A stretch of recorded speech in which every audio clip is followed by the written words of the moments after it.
The Bible is for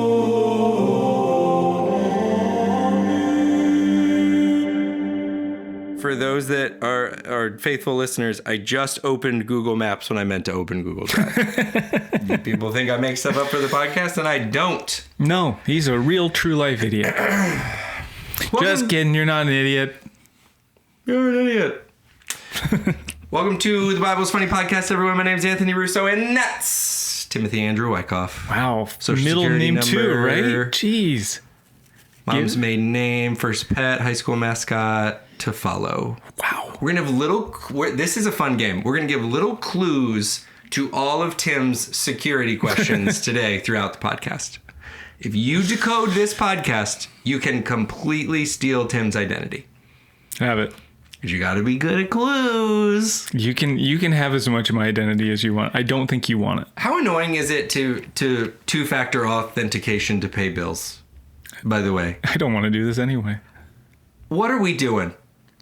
This is like a threat that someone would attempt to pay my bills? Right. This is a concern? You can't do anything fun in there. Like, is that like, did you want to pay your power bill or take out a personal loan? Just the power bill. That's all you can do. Yep. Let them in. If they're trying to pay, let them in. Please. Mm-hmm. That's very top of mind. It just happened to me. I actually have a different story I wanted to tell you. Oh, well, I guess we're not going to talk about my story. You have a story too? It's not a story. I got yesterday at Home Depot. Yeah. There's an older lady she was working there, and she was like, she looked at me as I passed by, and she goes, "Hey, guy, how's it going?" I was like, "Man, we're calling people guy? Like, yeah. That's I feel like we're going back in time. We're back, baby. We're going way back. So back." And I didn't hate it. It was weird, but I didn't hate it. And then I thought, like, what's my least favorite one? Was Guy Fieri standing behind you? No. Oh, well, then it was aimed at you. Yeah, it was aimed at me. What's your least favorite, like, masculine offhand? Yeah, like, I know there's a term for that. Like, is it like chief, pal, like, hey, buddy? Like, I don't hate those. If you call me chief, it's because you're an idiot, and I know that. Buddy, my least favorite one is bud. Yeah, buddy is fine. From who? See, that's the thing. But like, I don't like any of them. It's not like I'm asking to be called that. But if you just call me bud, then that's even more like infantilizing me and like making me feel like I'm just 8 years old again. I don't want it. Hey, bud. I mean, not like, hey, bud. It's like, hey, bud, can you do this? Hey, bud, can you, like, do this? Hey, bud, you gotta. I don't like anything in the buddy family. No. Buddy is a little bit more friendly. But bud is like, you're a kid. I don't like it. I will receive sup, bro. This is a greeting. That's a greeting. It's different. This is a salutation? That's a greeting. Yeah, like the... what you would attach to the person, the I don't know, a title. That's what I'm looking for. Okay. A diminutive title. Yeah. Yeah, well, that just makes me think of the Canadians on South Park. I'm not your guy, friend. I'm not your buddy, pal. Mm-hmm. So good. I don't know what my least favorite one would be, though. I don't care for buddy. I'm going to stick with that. Right. Guy, I will receive all day, every day, twice on Sunday. Yeah, I'm happy with it because of Guy Fieri and the work he does for both the diners and the drive-ins and the dives. I think mine's for Guy Pearce and for the movie Memento that I have loved so much. Wow, you're so artsy with the movies you love. Okay. Jeez. I'm sorry. What podcast did you I only watch Christian movies. Okay, ever heard of them? I have. Ever heard of them? I have. What's your story? Let me tell you my story quick. I was at the gym the other day, not to flex. Wow. But I was and I did. I'm at the gym the other day. Hadn't been in the gym in a while. Been a minute. Coming out of the holidays. We noticed. Feeling a little like I got to get to the gym. So go to the gym and I'm working out and I'm like, were you doing cardio? We lifting the weights? This was weightlift. This was the dumbbells. Doing some dumbbell work. And I'm like looking around and like everything's blurry. Oh, God. And I'm like, oh gosh. Okay. So, right. Like, so I'm at you can imagine it's like one of these big, like chain gyms. And I'm sitting there and I'm like, everything's blurry. Like, and I like, okay. So I sit down and I'm like, I'm trying to breathe. I take a drink of water and I'm like looking around. I can't, everything's blurry. This is bizarre. And so I'm like, all right. I'm like, am I going to pass out? Like Rach is in the sauna. I'm there on her buddy pass. I'm trying to like get some things You're having a sorted stroke out in my mind. Yeah. I'm like really kind of freaking out and everybody around me. And then I'm like, oh, I took my glasses off.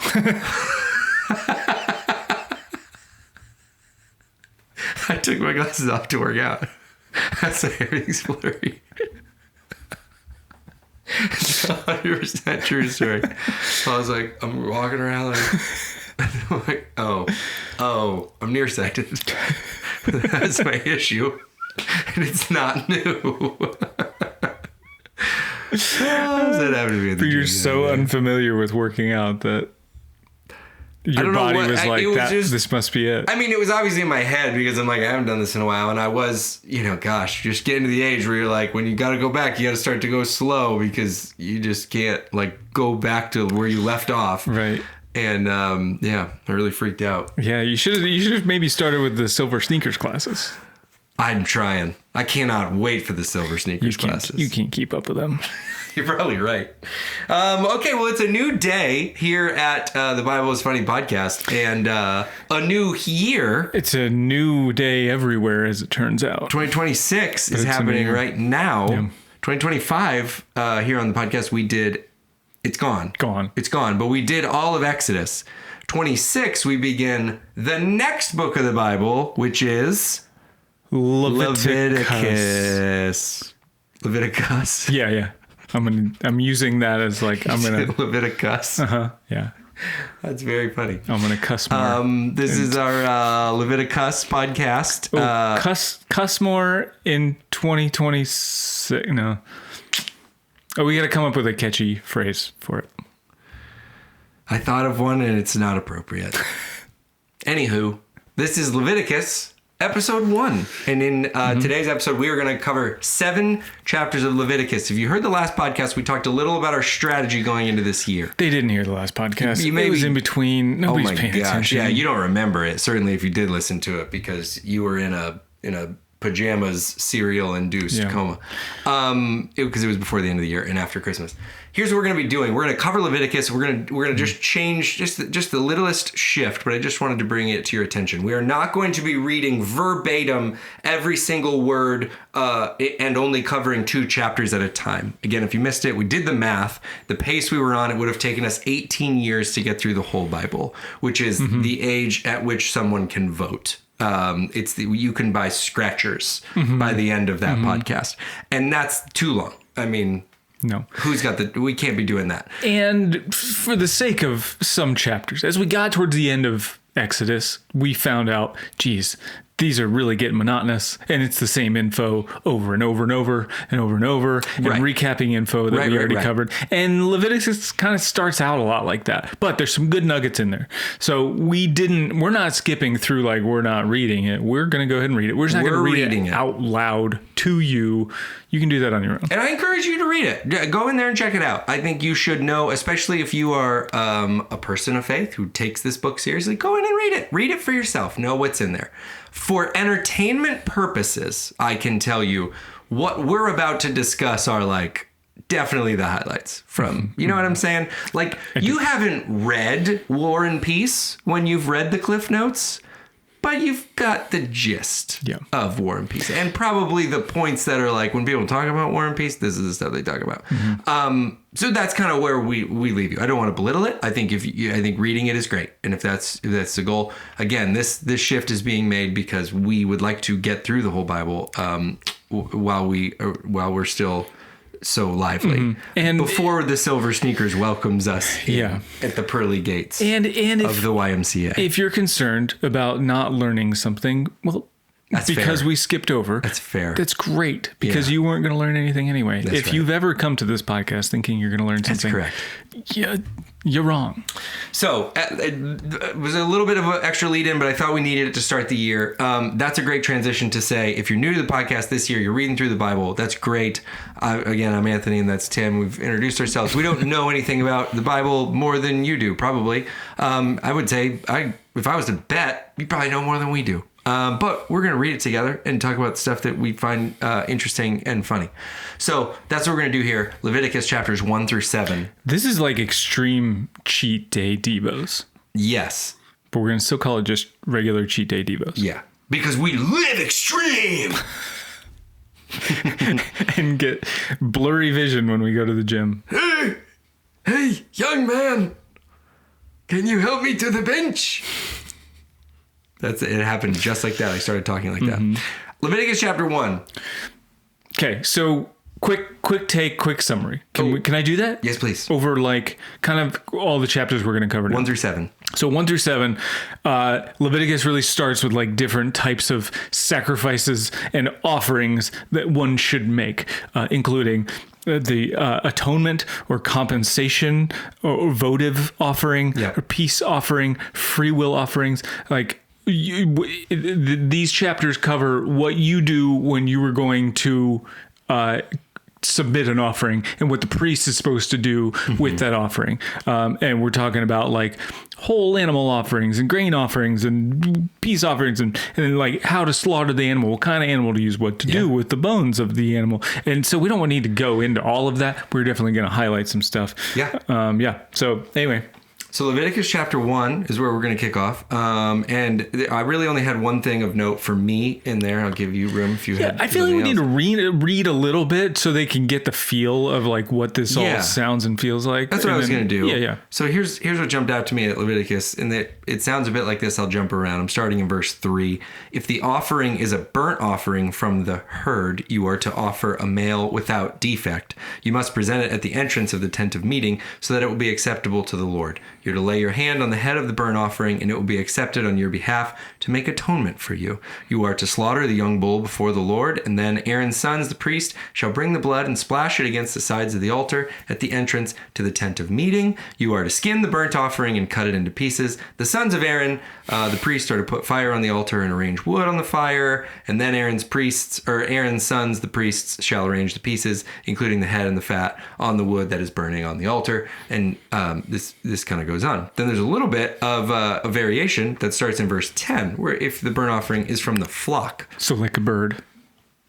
I think they mean like the flock of sheep. Oh, okay. I think. In that the next line is from either the sheep or the goats. You are to offer a male without defect. You're to slaughter it at the north side of the altar before the Lord, and Aaron's sons, the priest, shall splash its blood against the sides of the altar. You're to cut it into pieces, and the priest shall arrange them, including the head and the fat on the wood that is burning on the altar. Stop me if you've heard this before, right? So this is pretty normal. But there's variations, and this is kind of interesting. If you're at all curious and learning real things, you should get more details on this from somewhere else. But it's kind of to let contingency plans. Not everybody could afford a large animal, so you could do a smaller animal, and et cetera, et cetera. But we gotta kill an animal. We're just dying to kill these animals.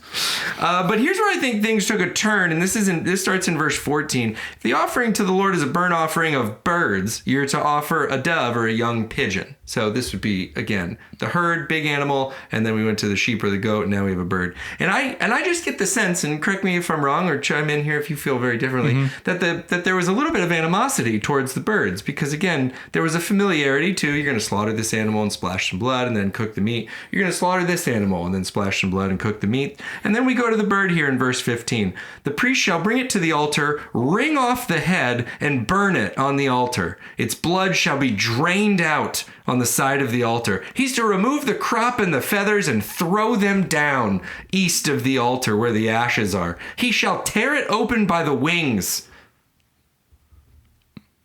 Holy smokes. I mean, it doesn't sound good for any of the animals. It doesn't sound good for any of the animals. I just think there's less to do with a pigeon. Like the ram, like take out the kidney and bash it up against the head of the goat next to it. And then the bird, it's like, well, what else are you going to do? Just rip its wings off and tear it open by the wings? Yeah, what I liked is the message version, because it's like, remove the gizzard and its contents and throw them on the east of the altar where the ashes are piled, then rip it open by its wings, but leave it in one piece. and burn it on the altar. This will be a good fragrance to God. I'm like, yeah, of course.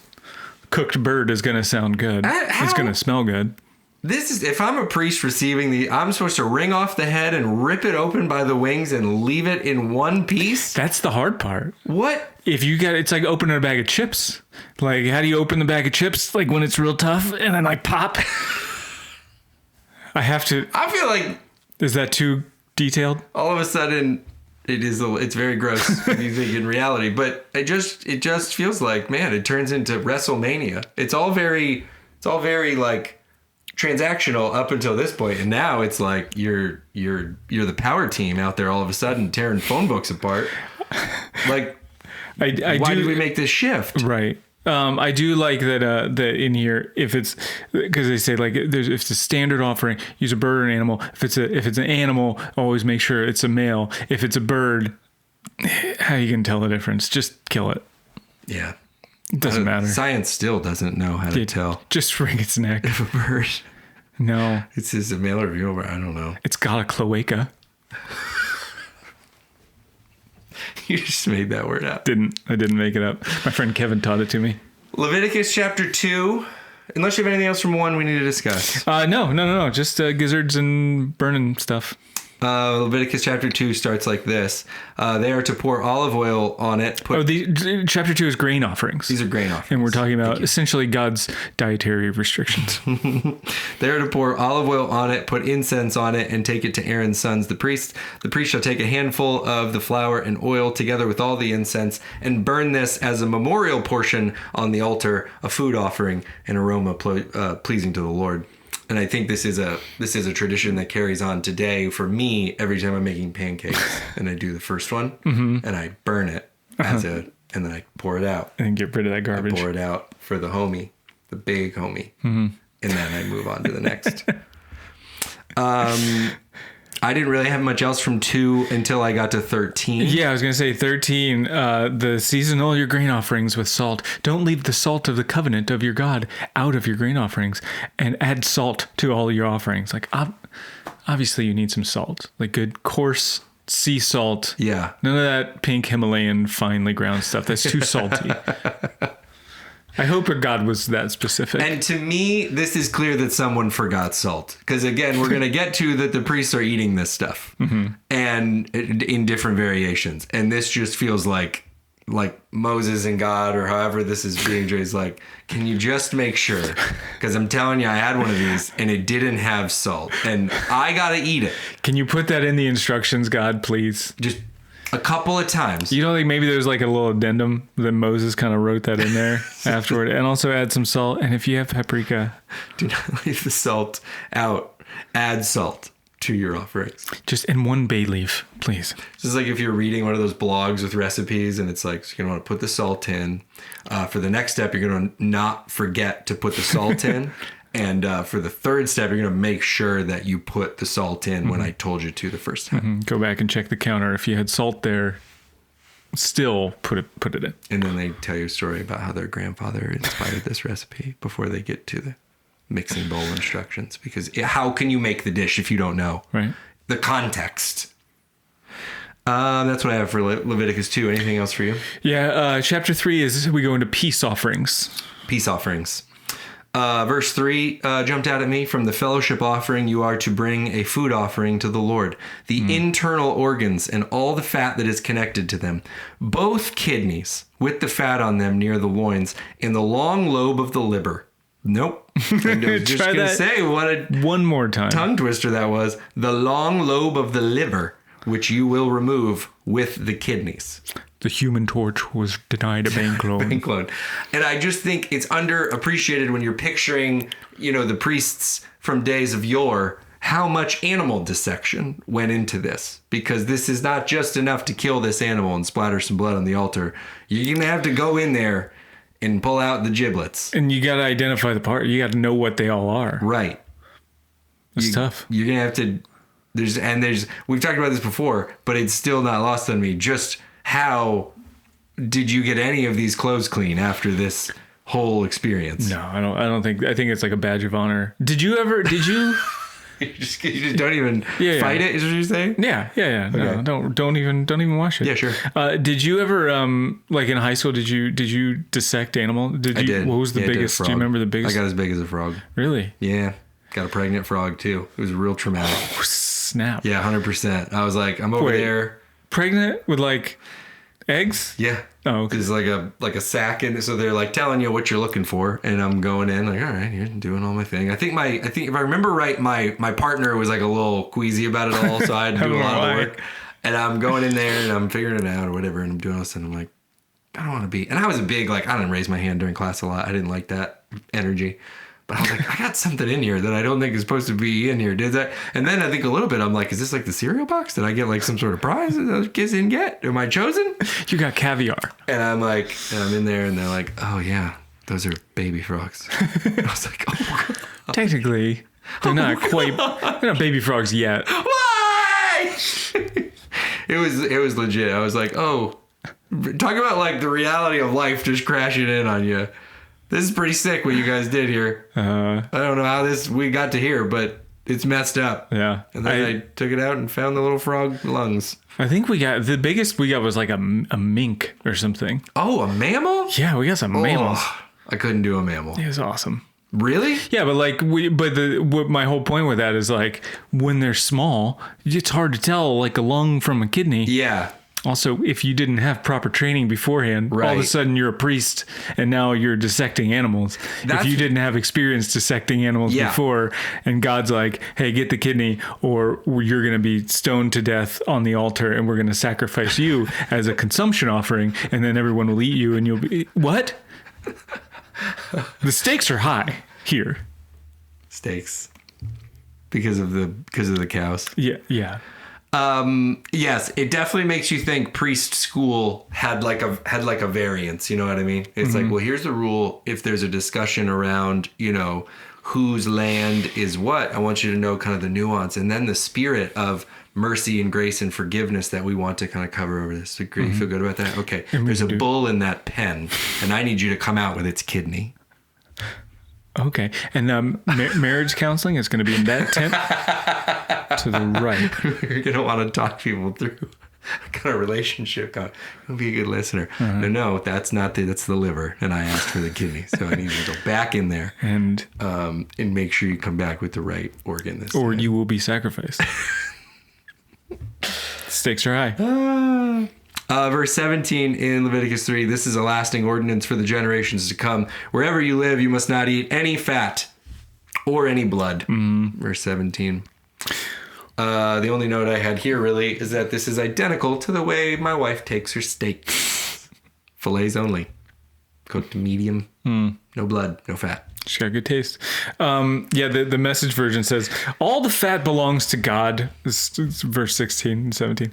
All the fat belongs to God. This is a fixed rule down through the generations, wherever you happen to live. Don't eat the fat. Don't eat the blood. None of it.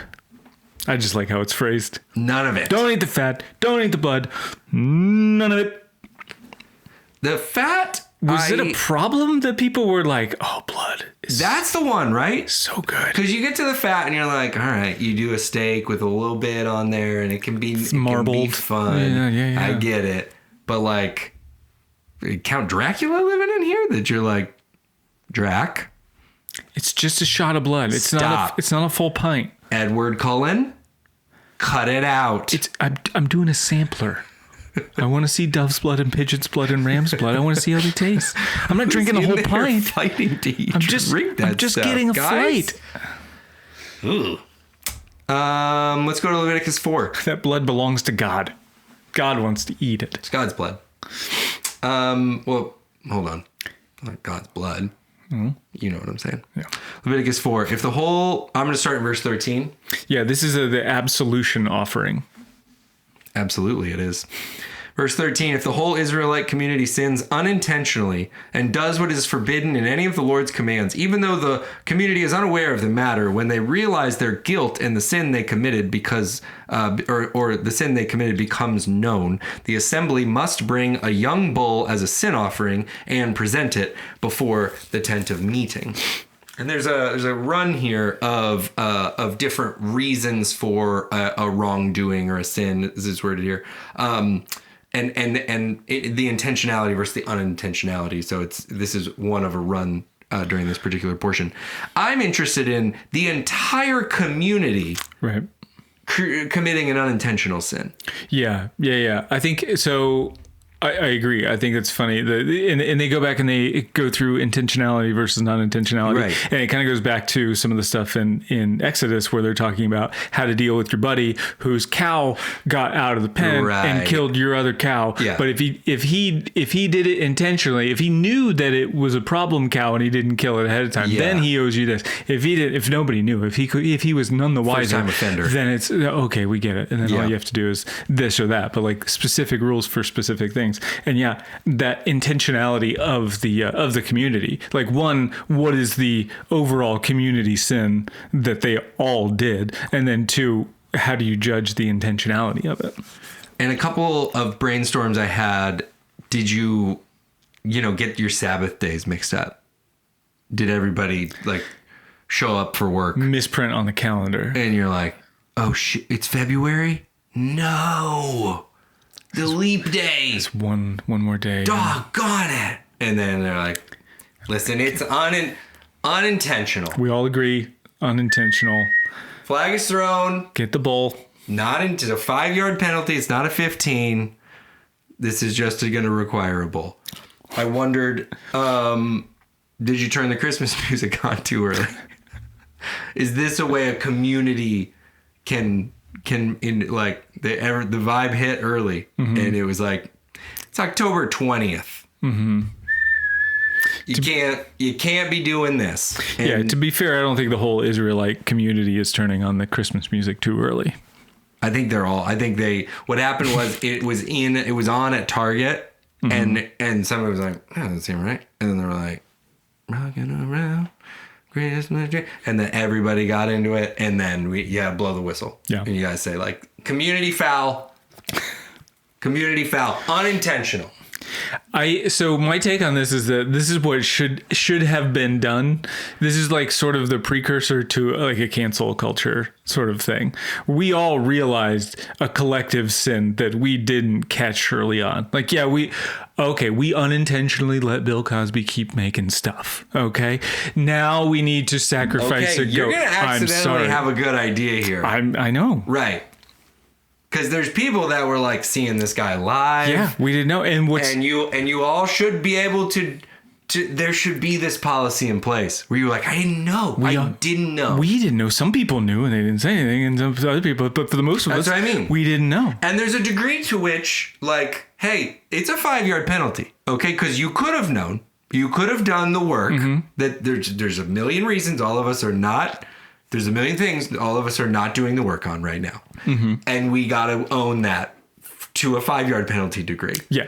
But it's an unintentional foul. Right. So right now, just go ahead and kill the cow and don't do it again. Kill a cow. Okay? We're clear. Now, if you were like, I knew, I was well aware. We all kind of knew, and he was so funny. And I just love the pudding pops. You're like, that's an intentional foul. This is intentional. And this is a different penalty.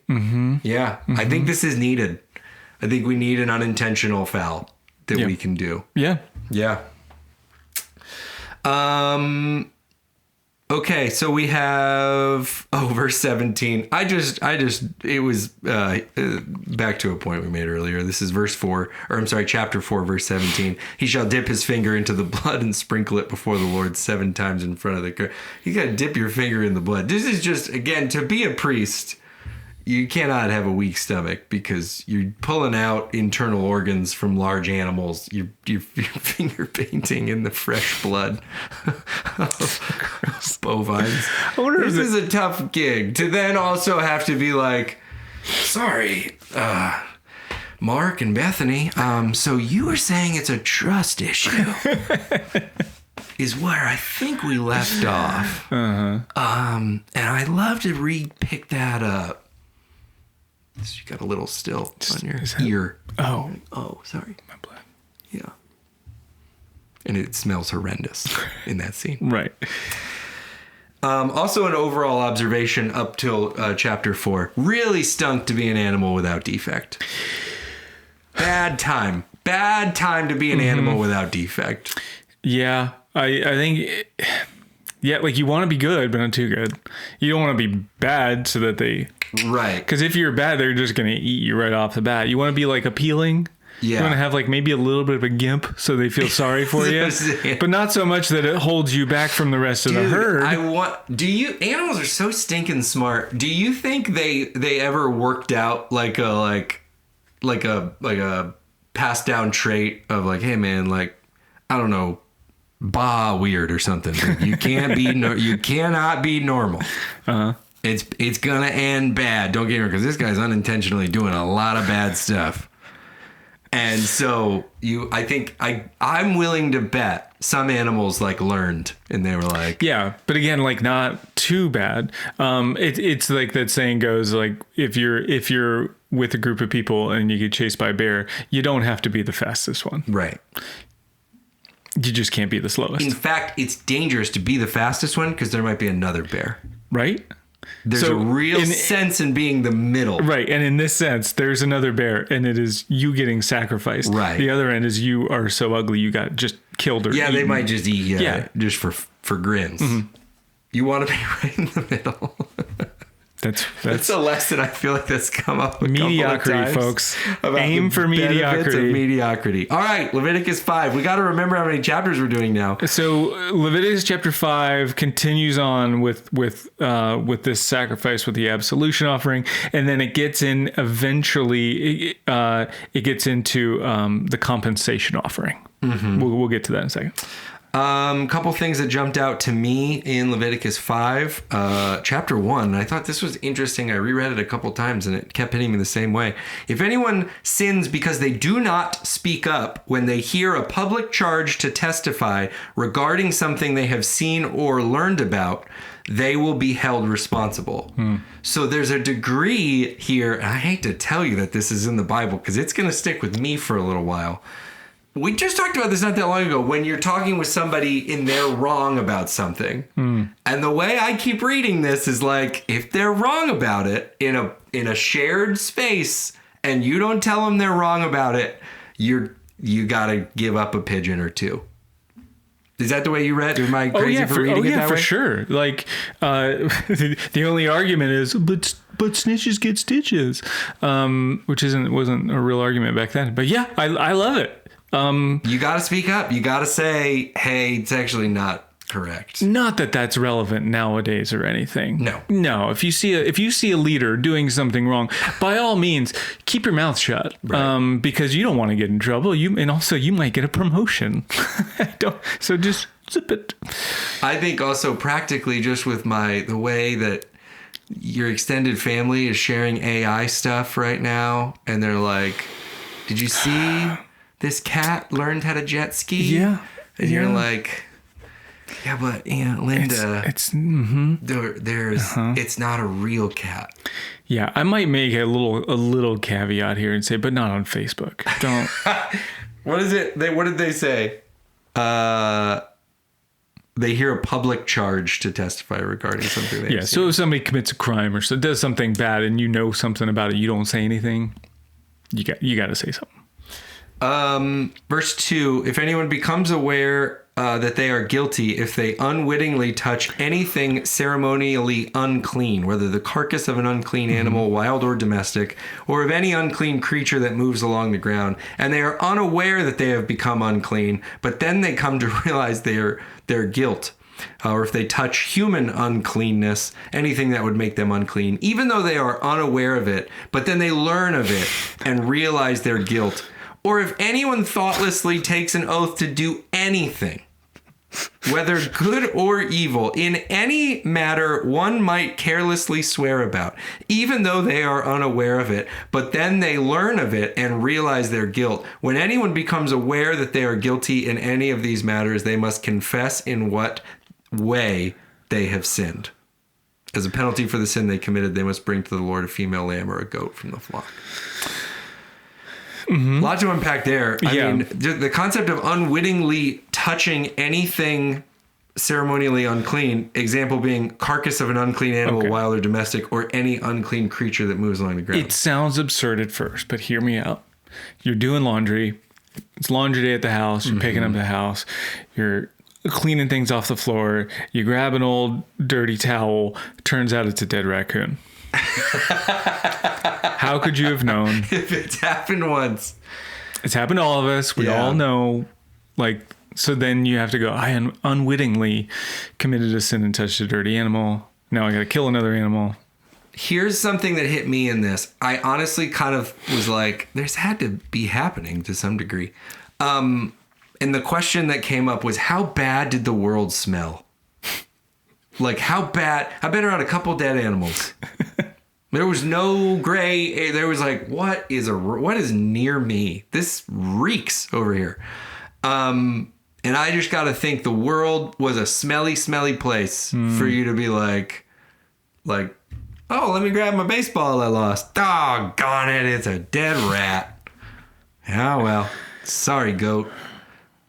You know? Mm-hmm. It just feels like it was a smelly place. If you were unwittingly touching. Now, the caveat here is the animals that move along the ground, which, I mean, if you're a Floridian, you know. You've unintentionally touched a cockroach, much to your chagrin. That happens. That's a real thing. Yeah. I'm with you on that. Unwittingly touching dead animals. I think it stunk. I don't think that would be the reason why you're so blinded by the bad smell that you touch dead carcasses. I don't know that I buy that. I'm saying everything smells so bad all the time that the dead carcass smell doesn't stick out. That's what I'm saying. Got it. That's the only way I can get my head around it. If I was in a dump, would I smell the dead animal carcass? That's a good point. I don't know.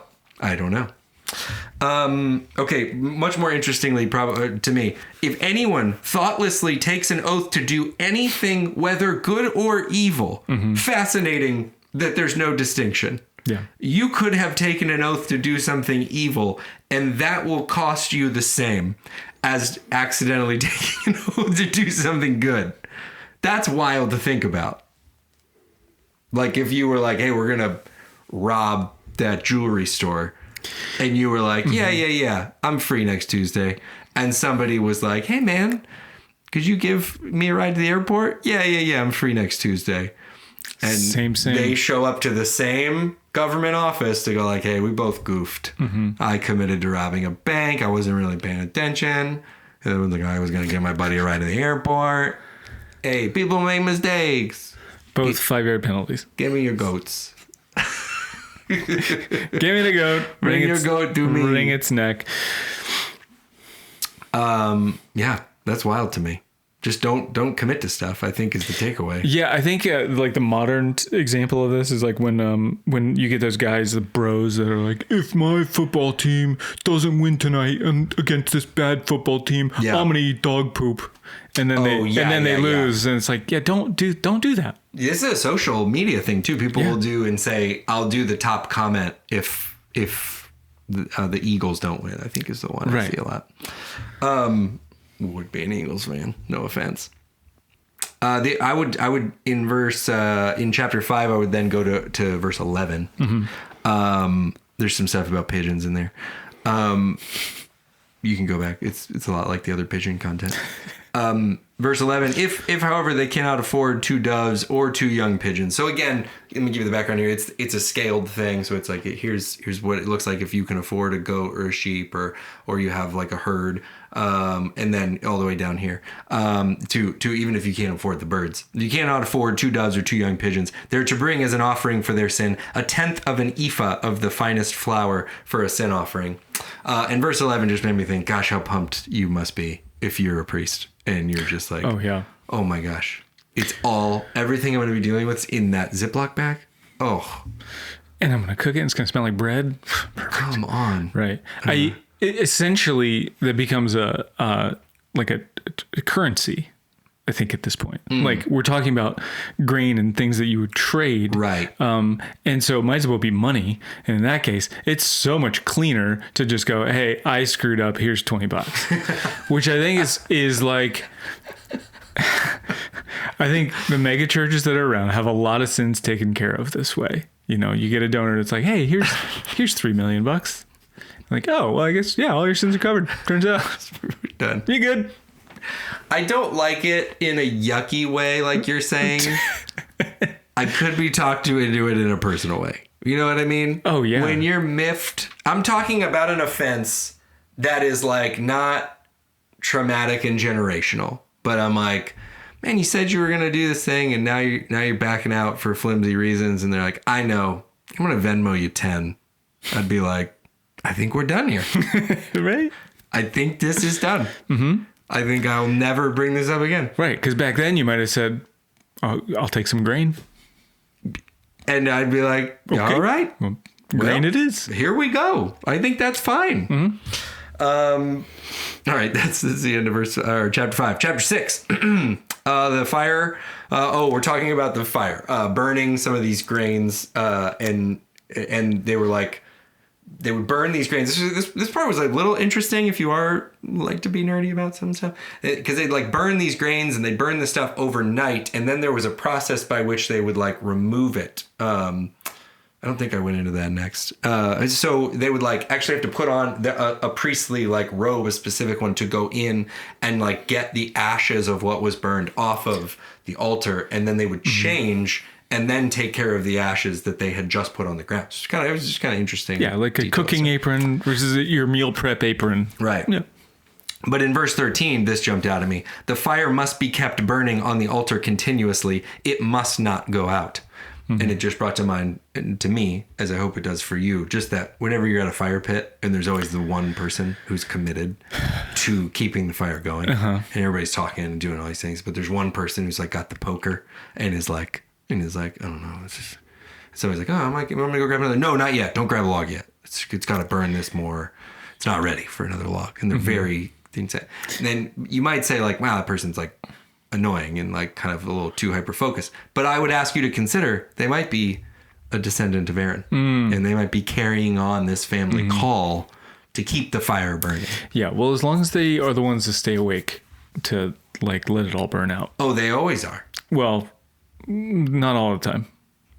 They put the log on and they're like, oh, I'm pretty tired. I'm going to go to bed. And you're like, well, I got to sit and watch this thing. I'm tired too. Yeah. I want to be safe though. You have to do the right thing. You're not a fire tender. Are you a fire? I poked the fire guy? Let me just say, I'll build the fire. I'm going to start it. And I'm going to start it better than everybody. And there's a lot of guys that say that. So I get it. There's multiple good methods out there, but I'm the builder. If I build it, then I kind of want to tend it. But that's a guy thing, I think, especially. Like, you should have some strategy. I had a very good friend who's been on the podcast, Aaron, our resident firefighter, is the one who finally in my life showed me how to like properly start a fire. Oh, because your dad didn't, because he's dead. That's right. One of the few he taught me so much, really useful, good, thorough parenting stuff from him. But this was one of the things that just got skipped for some reason. But there's different fires for like campfire and like a cooking fire. I like the cooking fire. For sure. And you've done way more of this stuff. But I just think you need to have one of these in your back pocket. You don't have to go be a Boy Scout, but you should have a knot you can tie that can hold something, and you should be able to do the fire thing. It's going to make you feel some type of way if you don't. That's verse 6, or chapter 6, verse 13. Then we go to verse 26. The priest who offers it shall eat it. It is to be eaten in the sanctuary area in the courtyard of the tent of meeting. I alluded to this earlier. A lot of these offerings were how the priests would eat, and a lot of it was like sustaining to them. So there was a portion that would be allotted. The fat and the blood, don't get it twisted, that's for God. That gets burned up. But then there's portions that would be like, hey, this is the priests are going to eat this, and this is their food. This is how they're going to eat. Even the previous chapter, there's a section where you provide additional compensation. If a ram is worth this much, then you provide this many shekels of whatever to the priest, and then you add a 20% tip on top of that, for real. So the priest would go in there, take out the kidneys and things and cover them in blood, and they would turn an iPad around. It would be like, just going to ask you a couple questions. How did you think this went? And remember how I can disembowel things. So 27, whatever touches any of the flesh will become holy, and if any of the blood is splattered on a garment, you must wash it in the sanctuary area. The clay pot the meat is cooked in must be broken, but if it's cooked in a bronze pot, the pot is to be scoured and rinsed with water. Any male in a priest's family may eat it. It is most holy. So they're eating this prepared food. There's like all these steps taken that it is like kind of sanctified and holy and all these different things. And I just wonder, like, at the end of the day, you are eating it. And if it's not good to eat, like tasty good, is not tasty good. Yeah, you're in a tough spot. Yeah, which is why we called in the salt.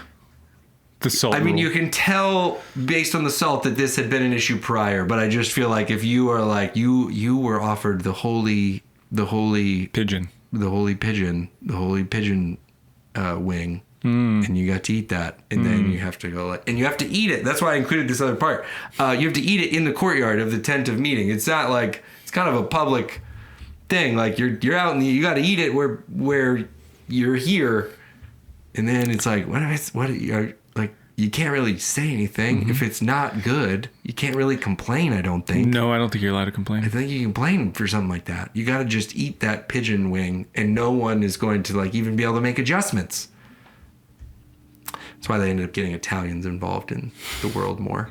Because they were like, I'll just pound it off to them. They seem to know what they're doing. Mm-hmm. They'll make sacrifices of pasta. Tell me that doesn't sound like pretty good. That sounds pretty good. I mean, that's all I had for 6. Yeah, Leviticus 6 and 7 are sort of titled further instructions. So we've got all the what to do for all the different types of offerings that might be out there, what the priest does, what everybody does, and this is like etc. The spiritual etc. Mm-hmm. Leviticus 7, where we're going to land today, and I really only had one thing jump out at me. This was, again, we're kind of like continuing on with these foods that are eaten by the priests as part of this whole offering system. And verse 20 says, but if anyone who's unclean eats any meat of the fellowship offering belonging to the Lord, they must be cut off from their people. So it's a pretty serious offense. And I do think this exists in modern day. So a lot of these things you're like, oh, it doesn't feel like it relates to me. But this, to me, has a very practical application, and it is for the goldfish that exist in the children's ministry area. Mm-hmm. Those goldfish are sanctified. They're for the kids. For the kids. Yeah. And for the volunteers in there, obviously, they can have a nibble. But if you find your way into the kids area and you eat of the goldfish, your name shall be stricken from the Lamb's Book of Life. I liked early in here in chapter 7, it's like verse 7, the compensation offering is the same as the absolution offering. Okay. The same rules apply to both. The offering belongs to the priest who takes atonement with it. The priest who presents a whole burnt offering for someone gets the hide for himself. Like, oh, well, that's nice. You at least get like a little fur coat or something. Out of the whole deal. And then every grain offering baked in an oven or prepared in a pan or in a griddle belongs to the priest who presents it. It's his. Every grain offering, whether dry or mixed, mixed with oil, belongs equally to all the sons of Aaron. So the priest gets the goods from the sacrifice. Aaron and his family get the bread. They get the bread. Equally. Yeah. All right. Yeah, it's nice. These were the compensation. Yeah. This is the compensation offering is the same as the absolution offering, and then later on it says, "Tell them when you present a peace offering to God, bring some of your peace offering as a special sacrifice to God, a gift to God in your own hands. Bring the fat with the breast, then wave the breast before God as a wave offering." That's my favorite offering, I think, that we talk about. Isn't there a thigh in that section? Give the right thigh from your peace offering as a contribution offering to the priest. Give a portion of the right thigh to the son of Aaron who offers the blood and fat of the peace offering as his portion. We're very specific here. Right. Yeah. And that's why people get lost in these chapters. And you're welcome for Cheat Day Devos Extreme Edition. Kind of getting through it. Right. And sometimes you got to waive that offering. You got to waive it. You got to waive that breast. I don't know why that, like, I don't know what that added. Again, there's probably a podcast that knows how spiritual that act was. I think it's just kind of like, hey, God, I'm putting this right here.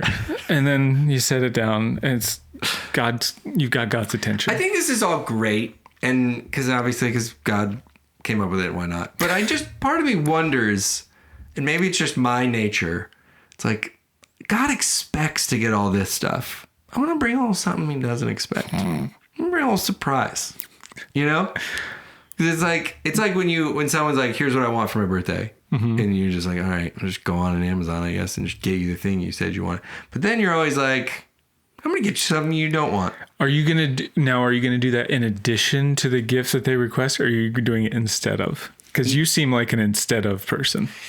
I was brought up that way. I have changed. Good. I have changed. I'm now going to cover bases, and then I'm going to take a shot. That's great. Because shoot or shoot. Love that. So that's what I'm saying. If ancient Israelite Anthony is like, all right, here's the breast, here's the thigh, get the kidneys out, and here are those, and here's a card I wrote.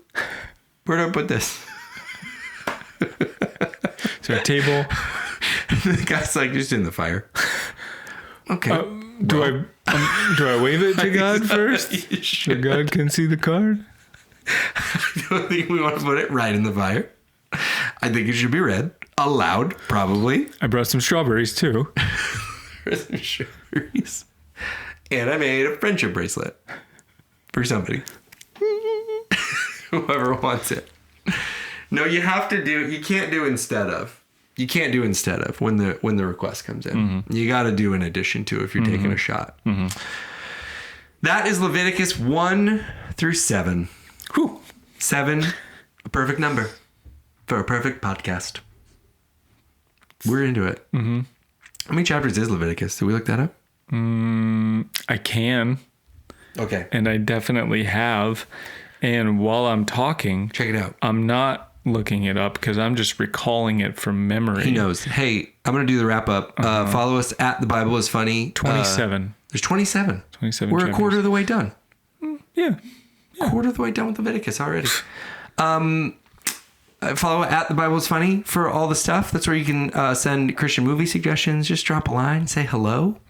And we'll be back here with another podcast episode real soon. Right, Tim? Sounds good. Yeah, let's do it. All right. Love you. Love you. Bye. Be safe out there. Talk soon. The Bible